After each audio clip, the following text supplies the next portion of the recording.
ಆತ್ಮೀಯ ರೈತ ಬಂಧುಗಳೇ, ಕಳೆದ 5 ದಿನದಿಂದ ಸುಮಾರು 180 ಕಿಲೋಮೀಟರ್ಗಳ ಪ್ರಯಾಣ ಮಾಡಿ ಅನೇಕ ಸಂಕಷ್ಟಗಳನ್ನು ಅನುಭವಿಸಿ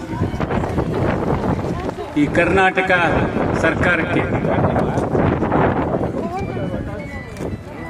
ಕಣ್ಣು ತೆರೆಸುವ ಕೆಲಸ ಮಾಡಿರ್ತಕ್ಕಂಥ ಎಲ್ಲ ನಮ್ಮ ಪಾದಯಾತ್ರೆ ಬಂದಿರತಕ್ಕಂಥ ರೈತ ಬಂಧುಗಳಿಗೆ ಪ್ರಥಮವಾಗಿ ನಿಮ್ಮ ಪಾದಕ್ಕೆ ನನ್ನ ನಮಸ್ಕಾರ. ಈ ಜಾಥಾಗಳು,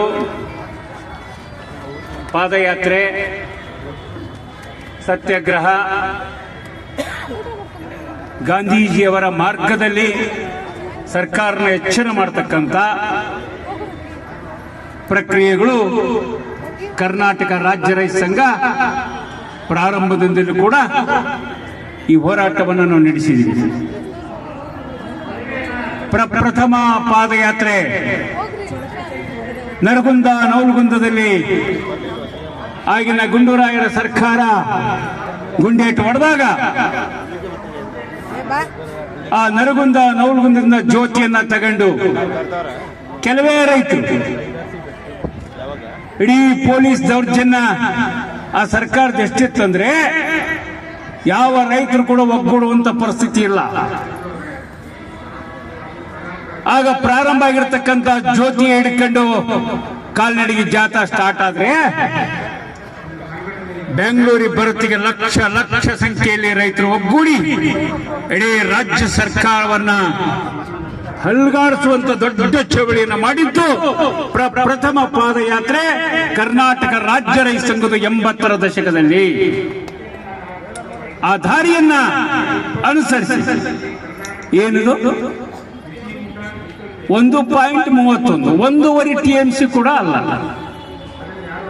1.5 TMC ಒಳಗಿರತಕ್ಕಂಥ ಕಾವೇರಿ ನದಿ ಪಾತ್ರದ ನೀರನ್ನ ಆನೂರು ಭಾಗದಲ್ಲಿ ಹರಿಸ್ತಕ್ಕಂಥ ಕುಡಿಯೋ ನೀರು, ಬಹಳ ಮುಖ್ಯವಾಗಿ ಕುಡಿಯೋ ನೀರು, ದನಕರುಗಳಿಗೆ ಬೇಕಂತ ನೀರು, ಉಳಿದಿರ್ತಕ್ಕಂಥ ಸಣ್ಣ ಪುಟ್ಟದನ್ನ ವ್ಯವಸಾಯಕ್ಕೆ ಬಳಸ್ತಕ್ಕಂಥ ನೀರು, ಇದ್ರ ಬಗ್ಗೆ DPR ಮಾಡಿದ್ರು ಕೂಡ ಈ ಸರ್ಕಾರ ನಿರ್ಲಕ್ಷ್ಯ ಮಾಡ್ತದಂದ್ರೆ ನಾವು ಸಹಿಸಕ್ಕ ಸಾಧ್ಯ ಇಲ್ಲ. ಇವತ್ತು ನಡ್ಕೊಂಡೇನು ಬಂದಿದ್ವಿ, ಸುಮ್ಮನೆ ನಡೆದು ಬಂದು ಮುಖ್ಯಮಂತ್ರಿಗಳ ಗಮನಕ್ಕೆ ತಂದು ಅವರು ನೋಡ್ತೀವಿ ಬೇಡ್ತೀವಿ ನೋಡೋಣ ಅಂತಕ್ಕಂಥ ಮಾತನ್ನ ಹೇಳಿದ್ರೆ ಖಂಡಿತವಾಗಿ ನಮ್ಮ ರೈತ ಸಂಘಟನೆ ಅದಕ್ಕೆ ಯಾವ ಕಾರಣಕ್ಕೂ ಒಪ್ಪಿಲ್ಲ ಅಂತಕ್ಕಂಥ ಮಾತು. ಸರಿನಾ ತಪ್ಪ? ಬಹಳ ಸ್ಪಷ್ಟವಾದ ನಾಳೆ 6ನೇ ತಾರೀಕು ಬಜೆಟ್ ಪ್ರಾರಂಭ ಆಗುತ್ತೆ ಮಾನ್ಯ ಸಿದ್ದರಾಮಯ್ಯನವರೇ. ಅದರಲ್ಲಿ ಆ ಭಾಗದ ಕುಡಿಯುವ ನೀರಿನ ಸಮಸ್ಯೆಯನ್ನು ಸೇರಿಸಬೇಕು, ಬಜೆಟ್ ಅಲ್ಲಿ ಸೇರಿಸಿ, ನಾನು ಸೇರಿಸಿ ತೀರ್ತೀನಿ ಅಂತಕ್ಕಂಥ ಒಂದು ಮಾತನ್ನ ನೀವು ಗಟ್ಟಿಯಾಗಿ ಹೇಳದೇ ಇದ್ರೆ ಈ ಚಳವಳಿ ಫ್ರೀಡಂ ಪಾರ್ಕ್ ಬಿಟ್ಟು ಹೋಗೋದಿಲ್ಲ.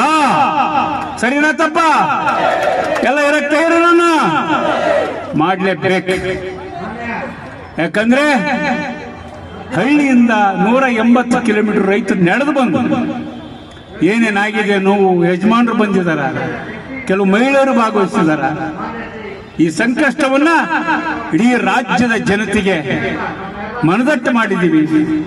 ಸರ್ಕಾರ ಅದನ್ನು ಮನಗಂಡು ಕೆಲಸ ಮಾಡ್ತಕ್ಕಂಥದ್ದನ್ನ ಕ್ರಮ ತಗೋಬೇಕು. ಈಗಾಗಲೇ ರಾಜ್ಯಾಧ್ಯಕ್ಷರು, ಗೌರವಾಧ್ಯಕ್ಷರು, ಪ್ರಧಾನ ಕಾರ್ಯದರ್ಶಿಗಳು ಮಾತಾಡಿದ್ದಾರೆ. ಸರ್ಕಾರ 3 ಗಂಟೆ ಸುಮಾರು ಒಂದು 15 ಜನ ಏನು ಹೇಳಿದ್ರು ನಮ್ಮ ಅಧ್ಯಕ್ಷರು, ಅಷ್ಟು ಜನರನ್ನ ಕರೀತಾರೆ, ಹೋಗೋಣ, ಬಹಳ ಸ್ಪಷ್ಟವಾದ ಧ್ವನಿಯಲ್ಲಿ ಅವ್ರಿಗೆ ತಿಳಿಸೋಣ, ಅವ್ರು ಏನ್ ಹೇಳ್ತಾರ ನೋಡ್ಕೊಂಬಂದು ಮತ್ತೆ ಹೋರಾಟದ ಸ್ವರೂಪನ ಅದ್ರ ಮೇಲೆ ಮುಂದೆ ತೀರ್ಮಾನ ಮಾಡತಕ್ಕಂಥ ಅಗತ್ಯ ಐತೆ ಅಂತಕ್ಕಂಥ ಮಾತನ್ನ ಹೇಳಿ ಇನ್ನು ನಮ್ಮ ಹೋರಾಟ ನಿಲ್ಲಲ್ಲ, ನೀರು ಬರೋವರೆಗೂ ಈ ಹೋರಾಟ ಮುಂದುವರಿಸೋಣ ಅಂತಕ್ಕಂಥ ಮಾತು ಹೇಳಿ ನನ್ನ ಮಾತು ವಿರಾಮ ಕೊಡ್ತೀನಿ. ನಮಸ್ಕಾರ.